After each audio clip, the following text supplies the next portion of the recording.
Thank you so much for joining us this evening for our event. My name is Bree Hogue and I'm the sales manager of Powell's Books here in Portland, Oregon. You can check out our lineup of upcoming virtual events by visiting our website at powells.com. One of the many upcoming virtual events we're looking forward to is America's favorite librarian, Nancy Pearl, and playwright Jeffrey Schweiger presenting their new book, The Writer's Library, in conversation with author Lori Frankel on Thursday, September 10th. Please also consider following us on Twitter, Facebook, and Instagram. Tonight, we're honored to welcome Ron Rash and Colum McCann. Ron is the author of the Faulkner finalist and New York Times bestselling novel Serena, in addition to the critically acclaimed novels The Risen, Above the Waterfall, The Cove, One Foot in Eden, Saints at the River, and The World Made Straight. 4 collections of poems and 6 collections of stories. Twice the recipient of the O. Henry Prize and the winner of the 2020 Sidney Lanier Prize for Southern Literature, he is the Paris Distinguished Professor in Appalachian Cultural Studies at Western Carolina University and lives in Clemson, South Carolina. Ron's new book, In the Valley, is a collection of 10 searing stories.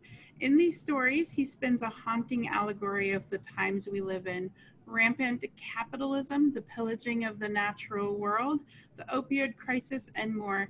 And yet within this world, he illuminates acts of extraordinary decency and heroism. In revisiting Serena Pemberton, the villainess who propelled Serena to national acclaim, Ron updates his best-selling parable of greed run amok as his deliciously vindictive heroine returns to the North Carolina wilderness she left scarred and desecrated to make one final effort to kill the child that threatens all that she has accomplished. Tonight, Ron is joined in conversation by Colum McCann. McCann is the internationally best-selling author of the novels Apeirogon, Transatlantic, Let the Great World Spin, Zoli, Dancer, This Side of Brightness, and Song Dogs, as well as 3 critically acclaimed story collections and the nonfiction book Letters to a Young Writer. His fiction has been published in over 40 languages, and he has received many international honors, including the National Book Award, the International IMPAC Dublin Literary Award, a Guggenheim Fellowship, the Pushcart Prize, and an Oscar nomination for his short film, Everything in This Country Must. McCann teaches in the Hunter College MFA Creative Writing Program and lives with his family in New York City, where he is the co-founder of the global nonprofit story exchange organization Narrative 4.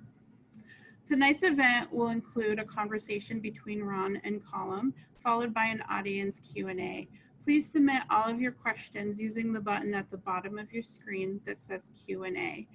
If you'd like to ask a question, we ask that you put all of them in that spot. As well, if someone has typed a question that you would also like to know the answer to, please consider upvoting that particular question by clicking on the thumbs up button. Please support both Ron and Powell's by purchasing a copy of In the Valley from us. A link to order the book will be shared in the chat this evening. Ron, Colum, thank you so much for joining us tonight. Bree, thank you so much. And it's nice to see you sitting there in the rare book room in Powell's, probably one of the greatest bookshops in this country, and maybe one of the greatest bookshops just about anywhere. And it's kind of fun to think that you're there. I'm in New York, and Ron, you are where right now? Well, I'm between Cullowhee, North Carolina, and Clemson, South Carolina. So I'm kind of in abeyance. It is so good to see you. It is really good to see you. And I know we're joined together by a little bit of grief, a little bit of sadness this week. Would you care to explain to our listeners how we're joined together in that way? Yeah, last week we lost not only one of our best writers, but one of our best people. Randall Keenan, a writer from North Carolina and a friend of ours for years, passed away suddenly. I talked to him about 10 days ago, and everything seemed to be going well, but unfortunately, he did not make it. But he has got a book out, and I think the least I can do tonight is at least tell people about it. It's called If I Had Two Wings, and I would like to believe he does now. Yeah. He deserves them.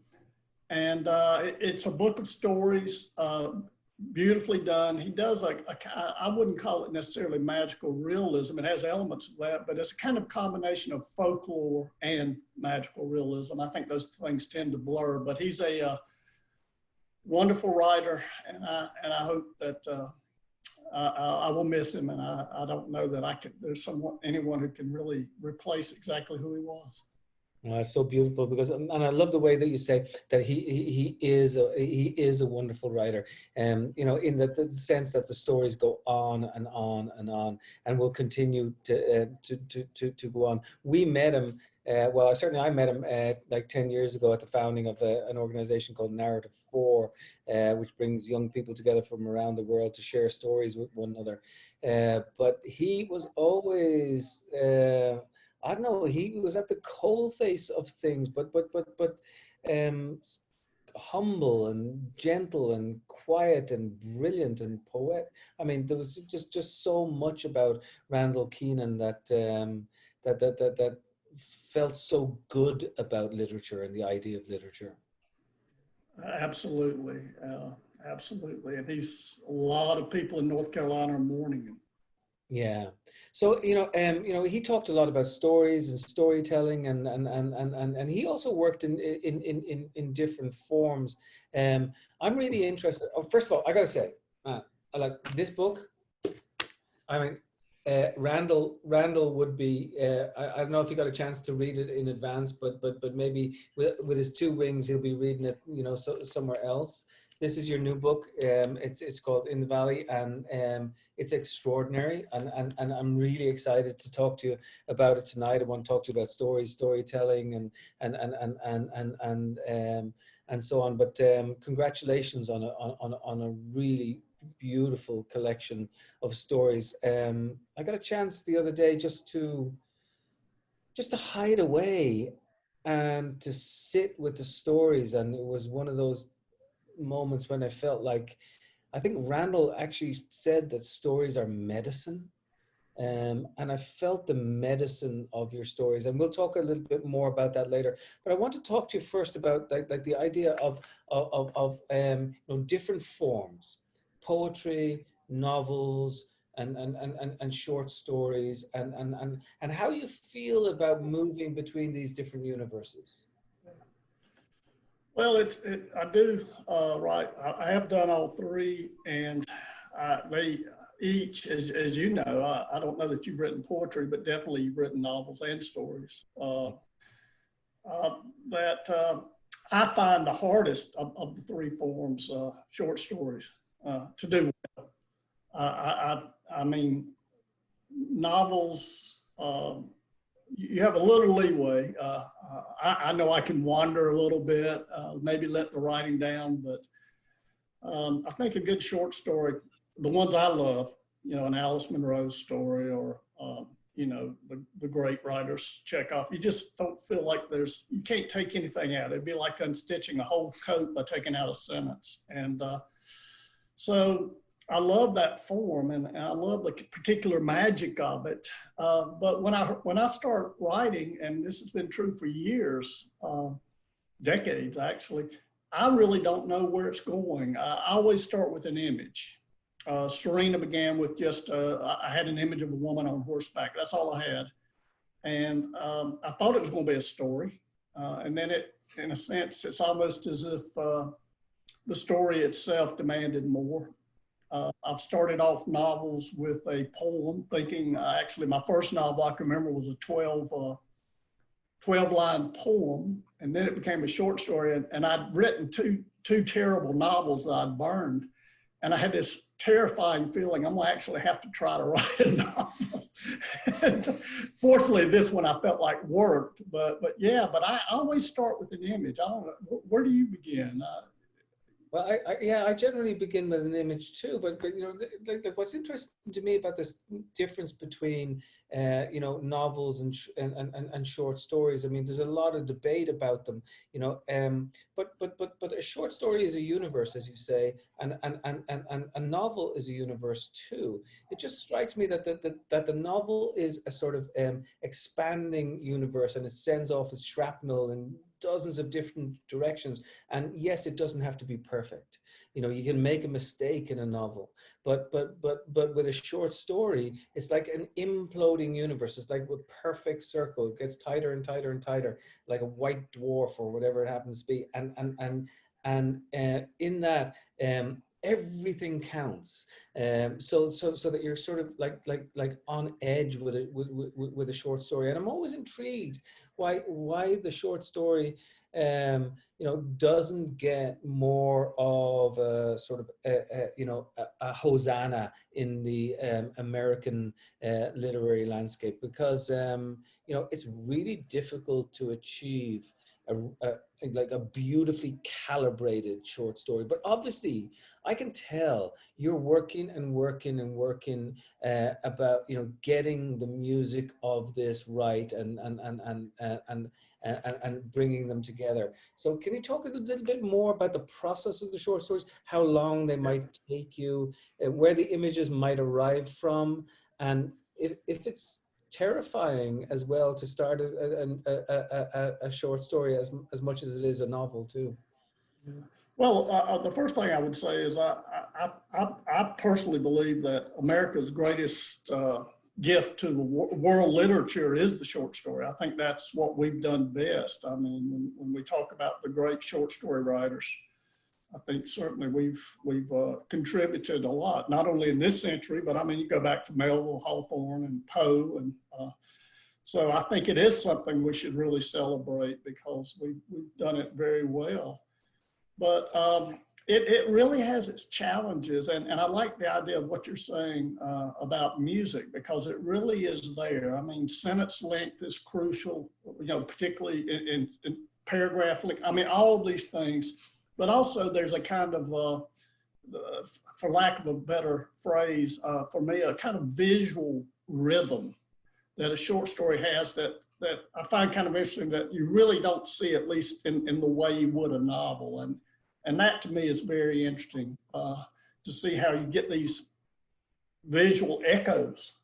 So it becomes very much, I think, in a way like a kind of music, a silent music. Please tell me, well, I might be wrong, but I get the feeling that you read your stories aloud before you like, do you walk around your house, walk around your office, walk around your backyard, and like you actually like sit and read them aloud to the world?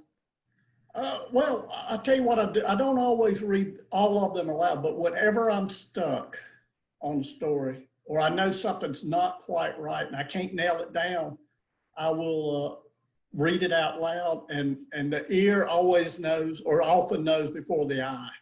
And that's what I can tell.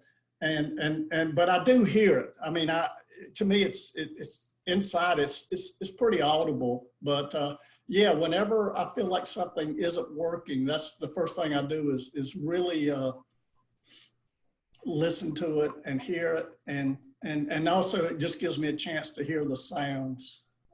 Because to me, that's huge too. You know, Yeah.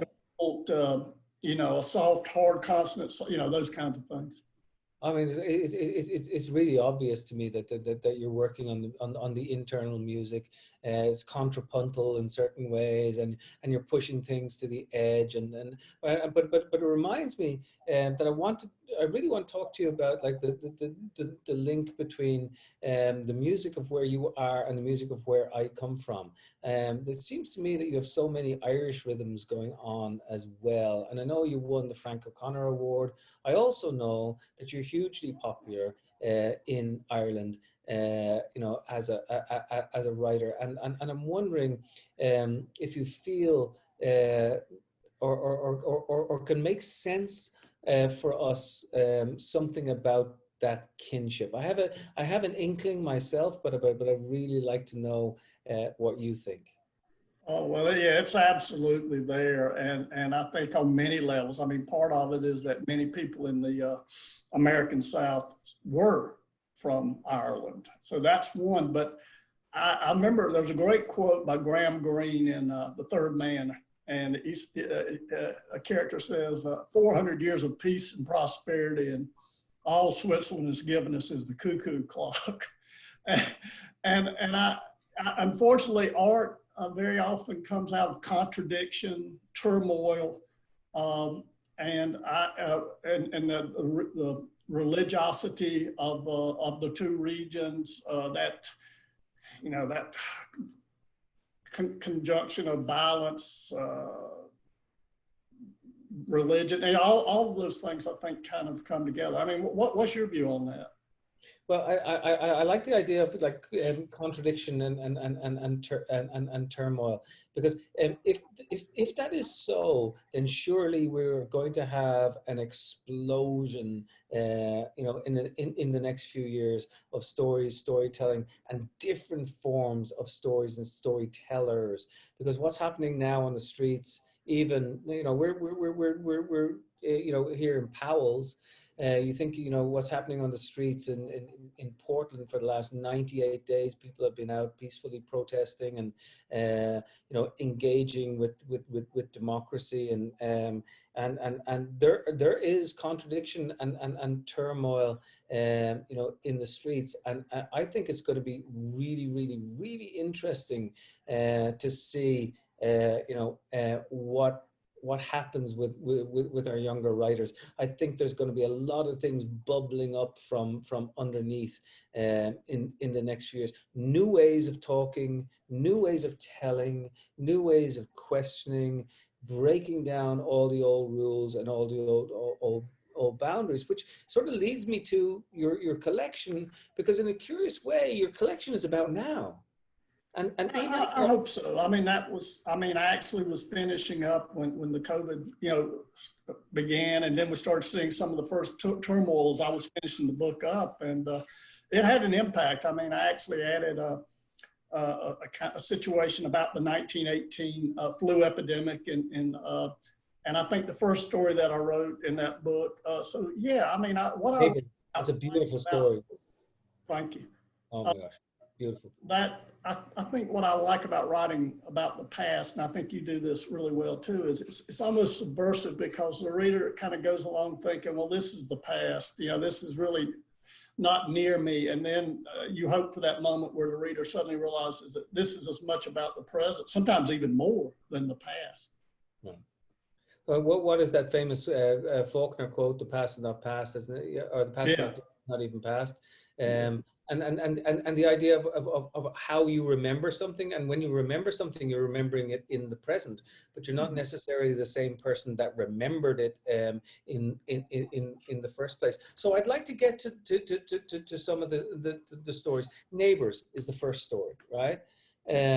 Okay, there are 10 stories here, and we're going to get to Serena eventually later in the conversation, because I know a lot of people want to talk about Serena too. But this is a super powerful story that just sort of like opens the collection. But I had a question for you.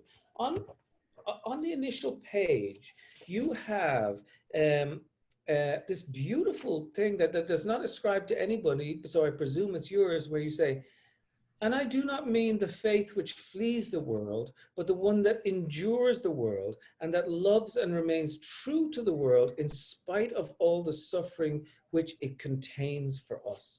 This is, like the inscription, but normally you would see that like attributed to, X, Y, Z. I presume this is Ron Rash. No, alas, that was a mistake. It actually, you would not be surprised that you could probably guess it. It's Bonhoeffer. Oh, really? Wow. Yeah. And they accidentally left it off that that it was his quote, but that quote actually came late for the book, because when I realized, when I had a sense of what was happening in May, even, it's a great quote. It's a great quote. And why do you think it introduces the whole book? I mean, yeah. Well, I hope that I put these characters almost, you know, when I had to decide which stories would be in this collection, I had probably 18 stories, and I really, as you know, really had to. My view on short story collection is that the sum should be greater than the individual parts. So I kind of wanted to set up a kind of tone and also a kind of rhythm through time. But I also wanted to put characters in really tough situations, yet at the same time, showing them kind of doing the best they could. Faulkner has a quote I love. He says that, he said he believed that most people were a little bit better than their circumstances ought to allow. I love that quote, and I believe it. I mean, you know, he does say most, you know, he does say a little, but I think the moments, particularly for this book, because I wanted to have hard-won hope in this book. It's kind of about that. Not every story, but not every story, but the first story in particular, and Neighbors, which says, you know, and I don't give anything away, I hope, by saying, you know, that one of the final lines is that was understood, they were neighbors. And this is about contradiction. This is about people not understanding who they were, who their histories were, and so on. Can you tell us a little bit about the story and sort of you know, where it came from, and you know, we're talking you know, we're talking serious territory here, where a woman is on her own, and she gets a visit in the you know, out of the blue. Yeah. Well, it's set during the Civil War in the North Carolina mountains, which was a very different war than in the rest of the South. There was slavery in the South, in the Appalachian Mountains, but there was much less, and there was a lot of Union sympathy in the North Carolina mountains. I have one photograph of my relatives during the Civil War, and my relative is wearing a Union outfit, Union uniform. He fought for you know, for the North, and that was not unusual. And where this particular story is set was a Unionist hotbed. So you have this woman whose husband is in a was killed, but he fought for the Confederacy, but she does not want any of her neighbors to know this, because they've been looking after her, or help look after her and her two children.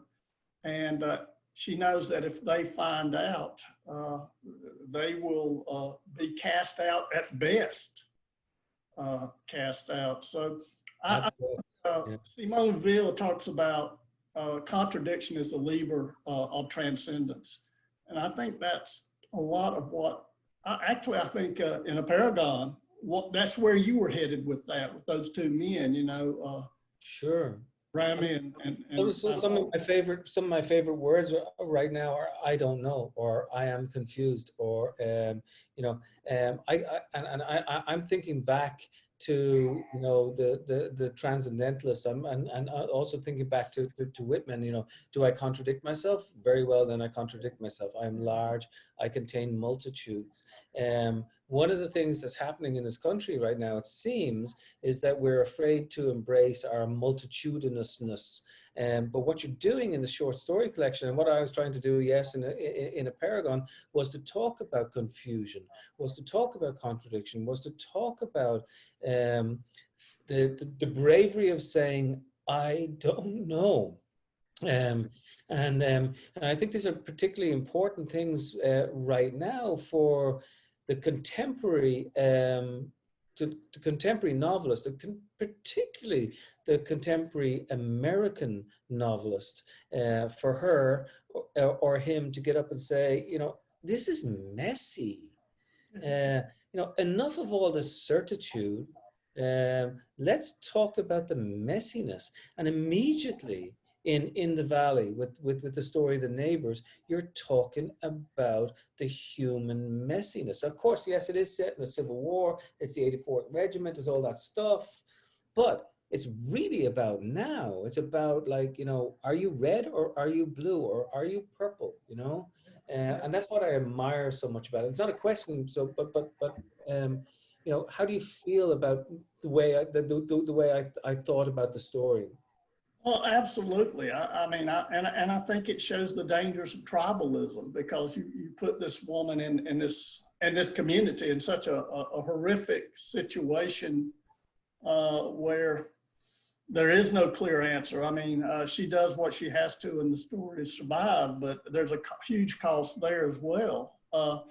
And I really, I was thinking about this today, actually, because I was thinking about your book and kind of what I was trying to do. And I was remembering when I was a kid, one summer, I was carrying these two, my uncles were working in a field, and I had these two big buckets, and I was carrying water out to them.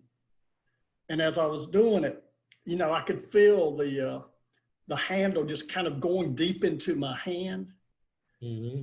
How hard it was just to keep holding it up. And I thought, your two characters in your book, I mean, they did that, but just think how hard that is to be able to do that. And yet I think, sometimes what we want or hope for in writing, or one thing that writing is very valuable for, is exactly what you're saying, that idea of abeyance. And with that, I think Scott Fitzgerald said that one time that he said the sign of first-rate intelligence. I'm not so sure it's about intelligence. It's about something that is the ability to hold two contradictory ideas in your head and still be able to function. Right. It's hard.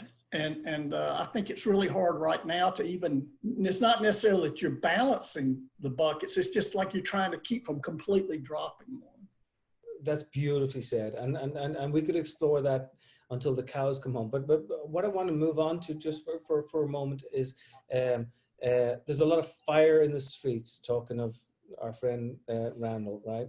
Yeah. There's a lot of fire in the streets right now, but there's also then a lot of fire imagery in your subsequent stories after Neighbors.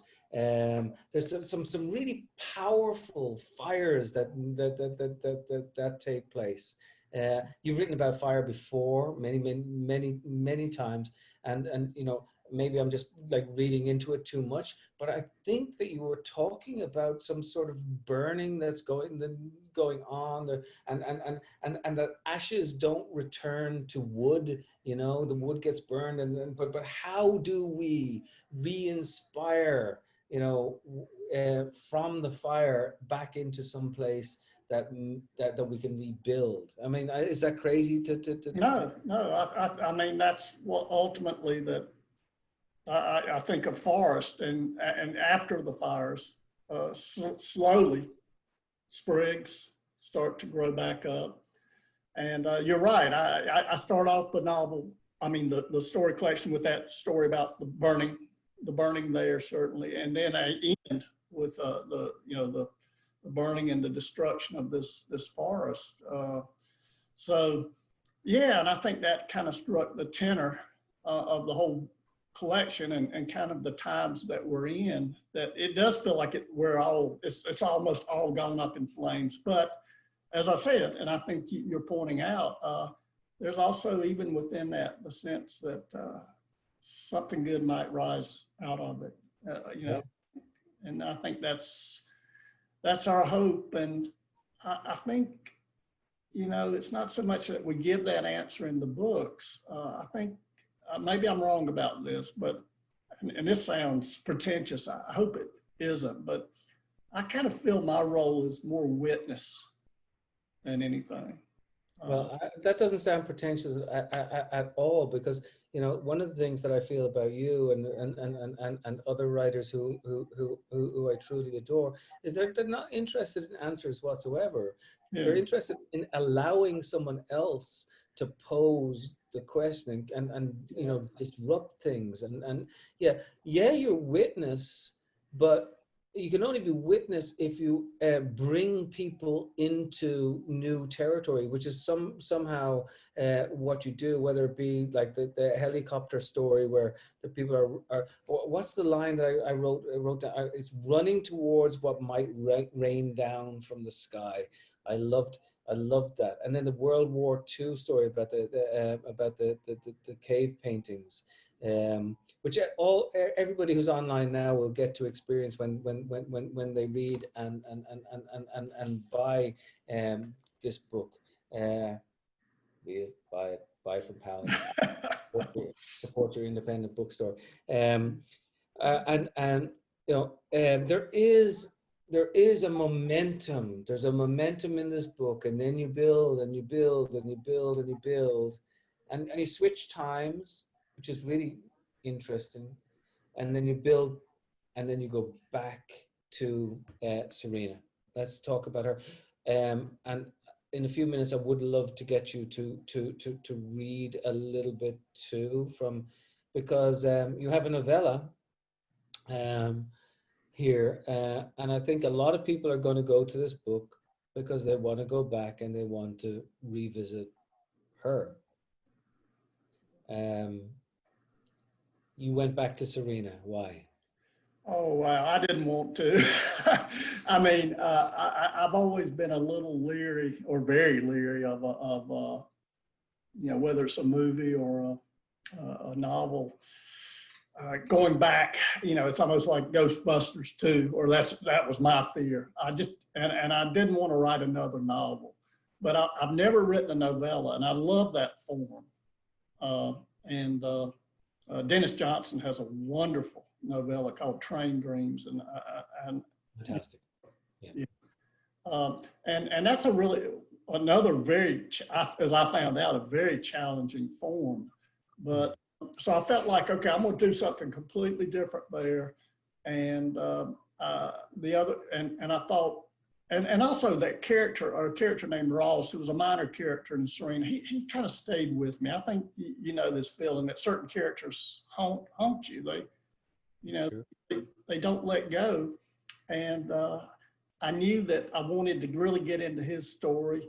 But then I thought, okay, how can I make this more than just kind of a caboose on Serena?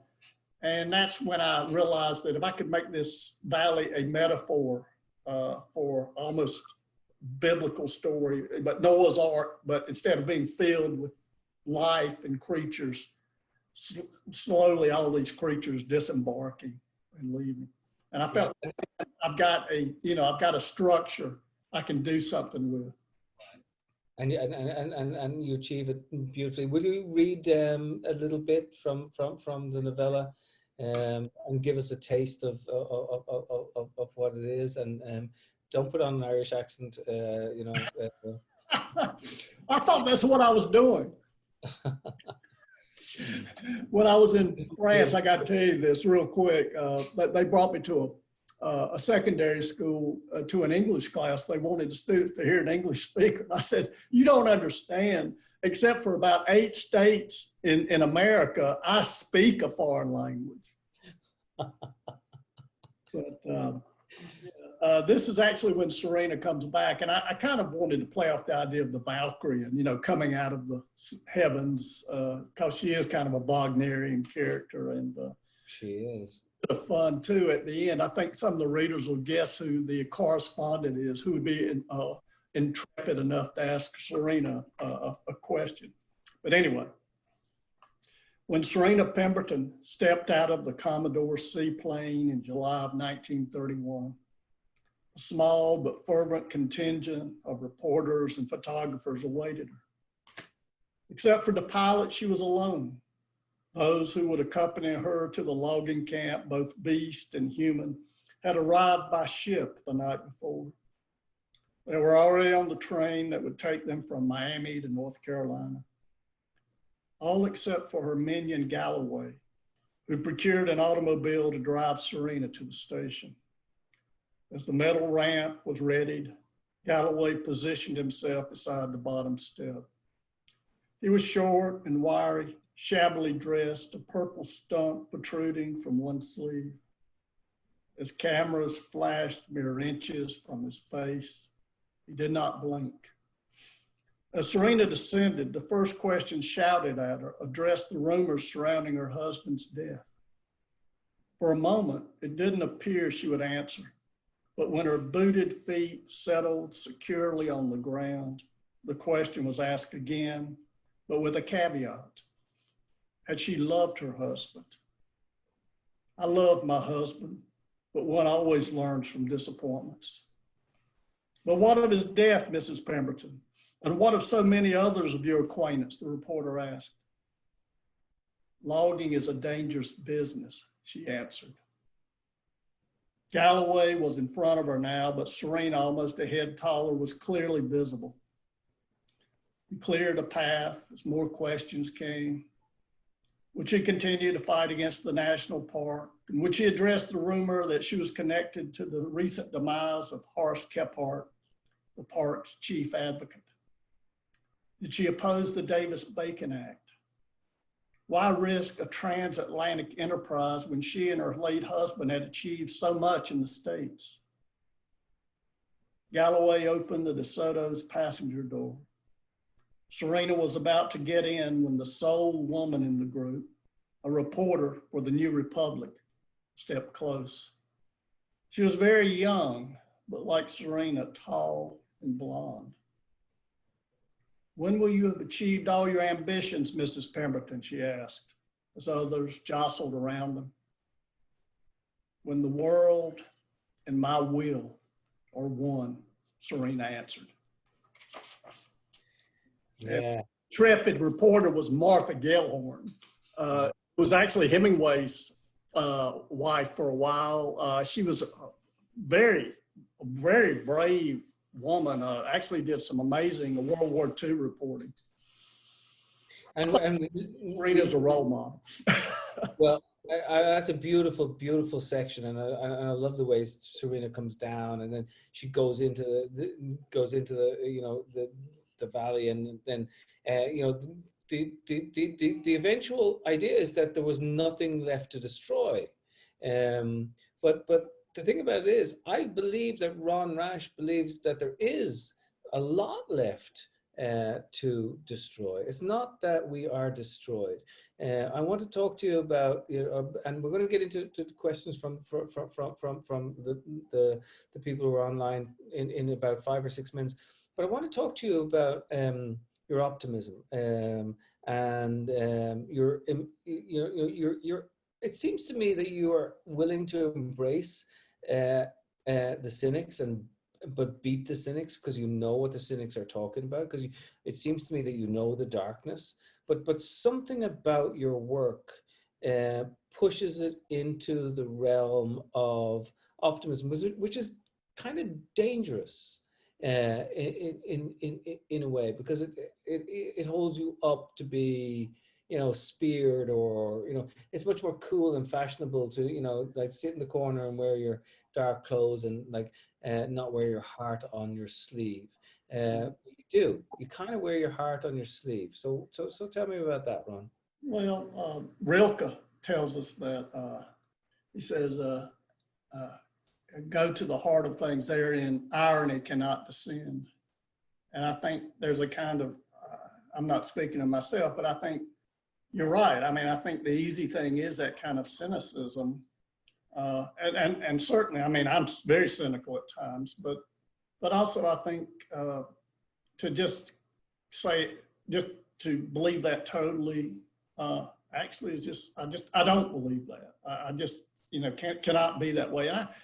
And I think we need just maybe take a minute to talk about narrative 4, because that, what happened to us in Colorado when we did that first story,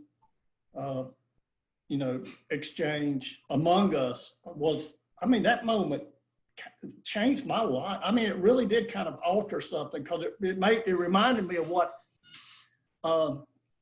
story can do, but also the possibilities of what story can do to really transform. I mean, could you talk? I mean, the people might not know about narrative 4, but just maybe talk a couple of minutes about narrative 4.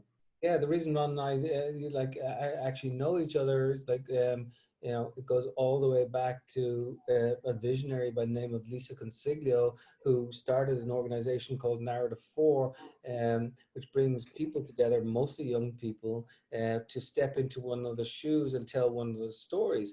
And then when that empathy that results from telling one another's stories, Ron tells my story, I tell his, then we turn that into action on the ground, so that now you have in narrative 4, which is a global organization, we're in South Africa, we're in Ireland, we're in Mexico, we're in Kentucky. And the best way to describe it, and Ron, you know about this program, is, in last year, we brought students together from the South Bronx and Eastern Kentucky, which most people think is like light years removed, because one is like primarily African American and or immigrant, the other is white and or Cherokee or whatever, and one is red and the other is blue, and one is rural, the other is urban. And then these kids were terrified of one another at first. They were terrified. And then when they finally got together and told one another ordinary stories,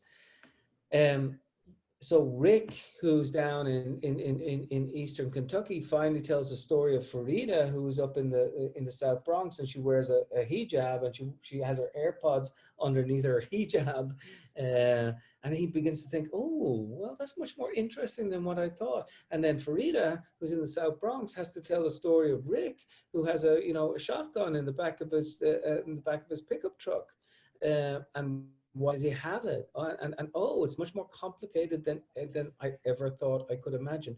We are messy. We are messy and we are complicated.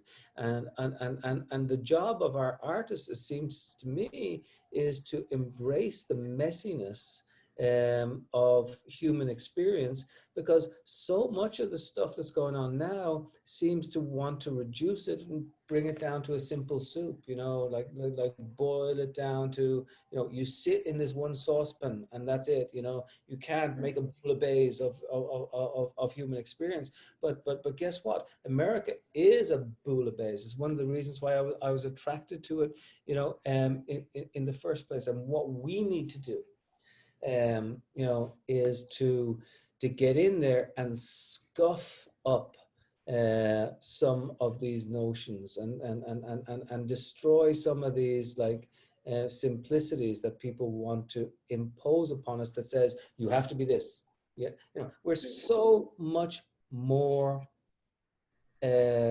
intelligent than our political parties want us to be. And I don't know. Do you feel that tension in North Carolina? Do you feel that? Yeah, and I part of my frustration right now is that we allow each other those simplifications of who we are, what we are, and I mean, it's easy to be very cynical about empathy and the idea that we might, as human beings, have it. I've heard all of the arguments. I know them all, and I know all the theory, but I mean, I don't know how we can survive unless there is at least some degree of it to coexist.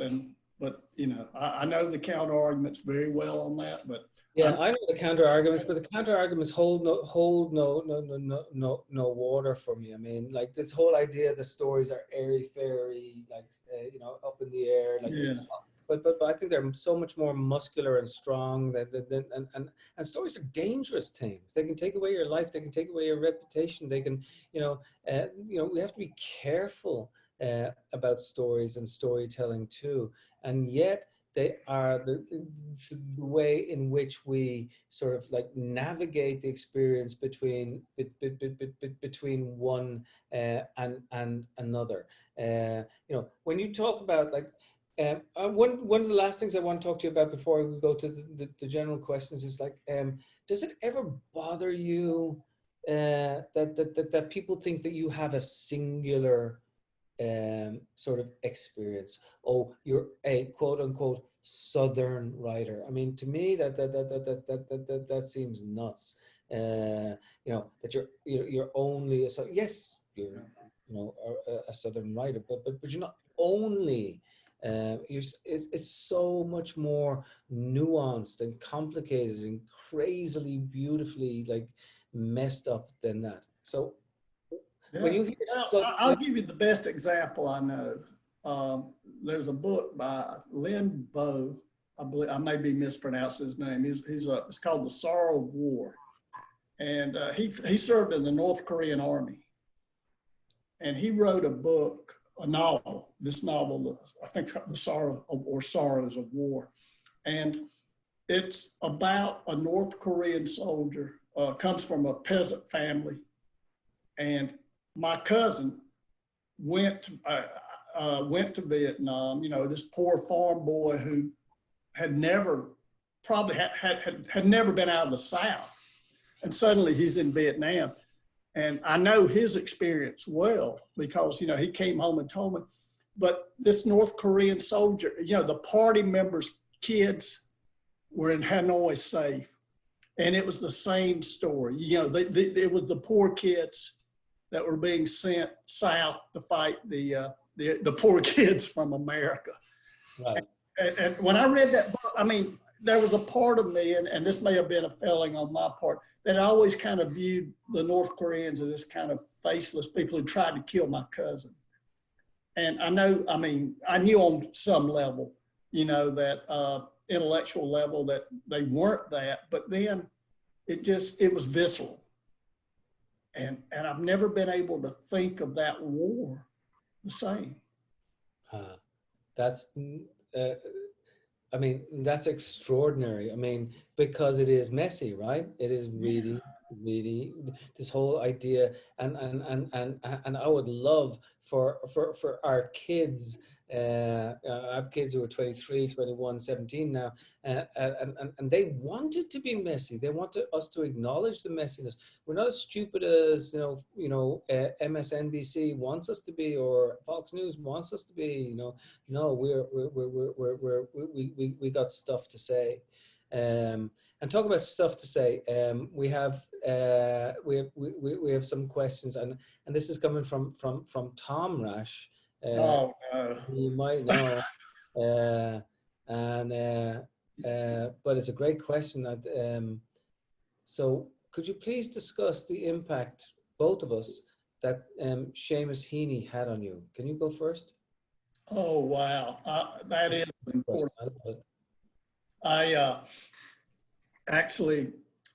When I was about, I guess, 21, 22, I read. I just happened upon, somehow I found out about his work. And it was interesting because I'd read a lot of Southern writers, but to see somebody, I mean, besides the excellence of the poetry, there was this sense of, he's writing about a world I know. This is not local, this is not regional, this is not an Irish writer. He's hitting the universal. Like a farmer drilling for water. You go deep enough into that place, you're going to hit the universal. And he did that. But, one of the great moments of my life was, and actually, I think it may have been the last reading he gave.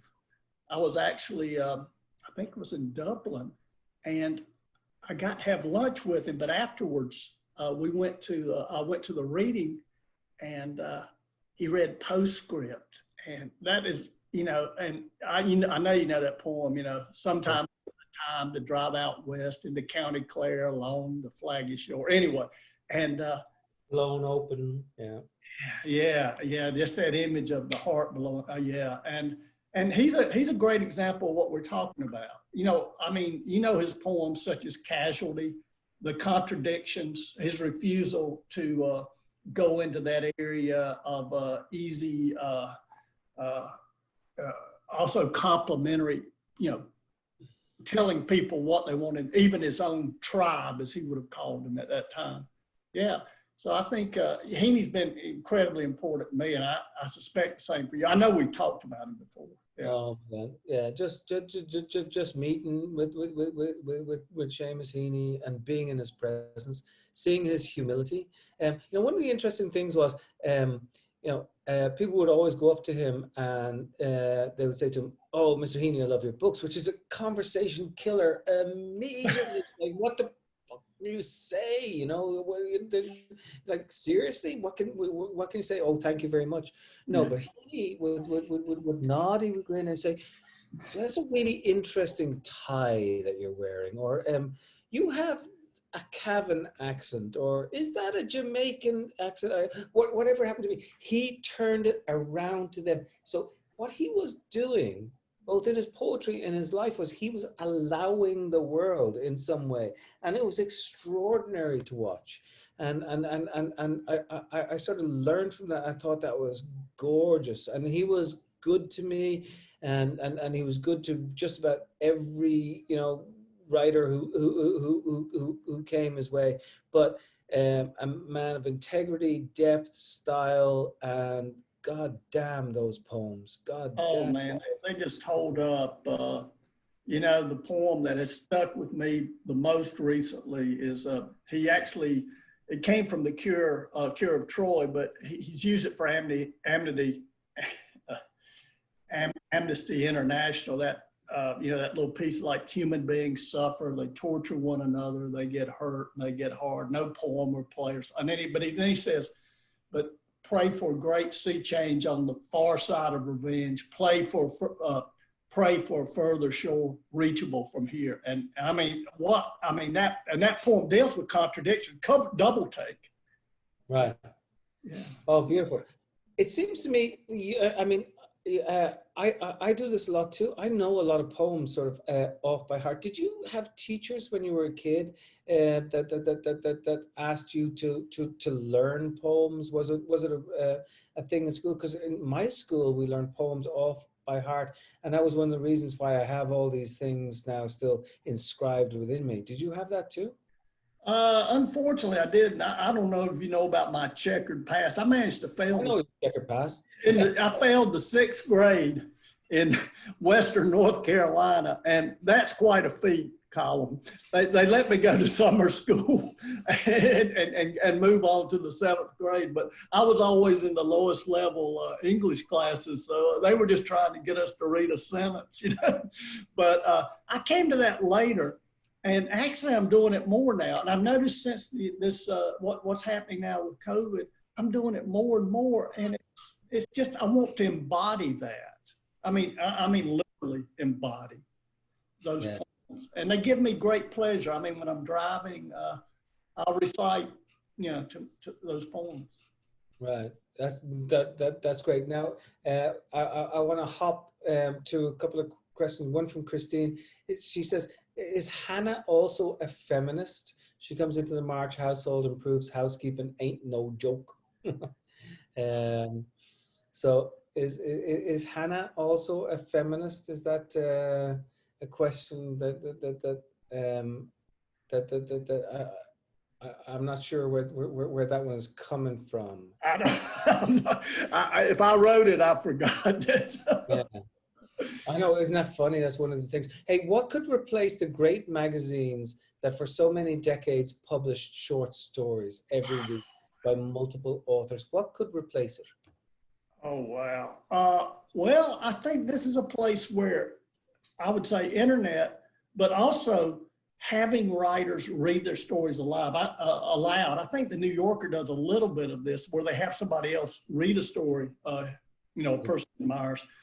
But I love to hear, I love to hear you read, but I love to hear most writers read, because after that, you can read a book after the first time I heard Henny read, ever after that, I heard that voice. And you know what I'm talking about. And it also really shows the rhythms that the writer has. So I think that'd be a great thing to do, don't you? Oh, absolutely. I would love that. More than I realize. Yeah, I mean, to have a site where we could use them. What Don DeLillo talks about, that the novel or the short story can contain everything. The literature has the power to contain everything. That's a really beautiful notion. Yeah, and one thing I've noticed, I have a grandson now who's about 5 months old, and when he's read to, he's only 5 months, but there's a delight in just the sounds. And I think we forget how wonderful being told a story is. Sure, it's music. It's good. Yeah. I do remember being at a reading and seeing somebody in the front row fall asleep and thinking, oh, I just achieved nirvana because I sent someone to sleep, which is what you want to do with Yeah. kids. When you reach them. Now, Margot says, I was a painter and 8 years in art school well before writing. As a result, I'm always aware of what's visible, and that with short stories and poems, if it doesn't add, it detracts. My question is really a curiosity about using what is visible and when in the process of organizing short stories, as with a painting, even if only through side vision, all is visible. There's a lot to unpack in that question. Whoa. Uh, but yeah, I think she's talking about using what is visible and when in the process of organizing short stories. Yeah, well, in some ways, I guess the most obvious level is that that's part of the music. I mean, those pauses where some description comes in. But I try to be as visual as possible in my writing. I mean, I have no facility for painting, but I try to use words, I hope in a way in which that the reader does have a visual sense. And that's one reason I love landscape. And I love, I tend to use landscape often as a kind of, landscape is destiny almost. In my novel, The Cove, Laurel is in this very deep valley, and the landscape itself is suffocating her. And, so I think, just that vividness, that allowing a kind of picture. But there are moments, I think there are those moments in stories. And I think actually Randall was talking about this just last week or a week and a half ago, those moments where we allow the reader mystery within the story. And I think maybe that's where the short story does it better than any other form, because it will allow you, I mean, it's kind of like what we were talking about at the beginning, that the short story, we don't get the whole story. I mean, in a sense, Right. Of a novel, but there are these silences or these moments where we do kind of pull back and kind of allow the reader maybe not quite sure what is there. Right, the mystery. I mean, Yeah. What Vallejo talks about, the mystery is what joins us together. Ron, we're almost at the very, very end. We've got two very, very quick questions. What writers are you admiring that we might not have heard of yet? Oh, wow.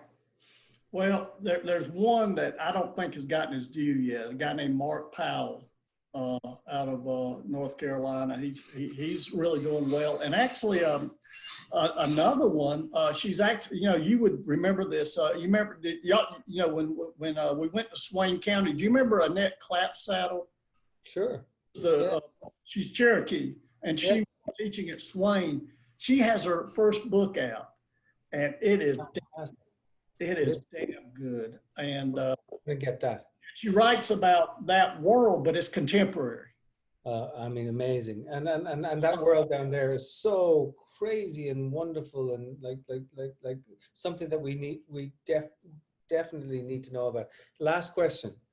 Okay, was there also an impact from the poetry of Patrick Kavanagh? Because I've been in important places. You remember where he talked about comparing Stony Grey Soil of Monaghan. Yeah, he calls what the Greek epics that local row, or for y'all who don't know Appalachian.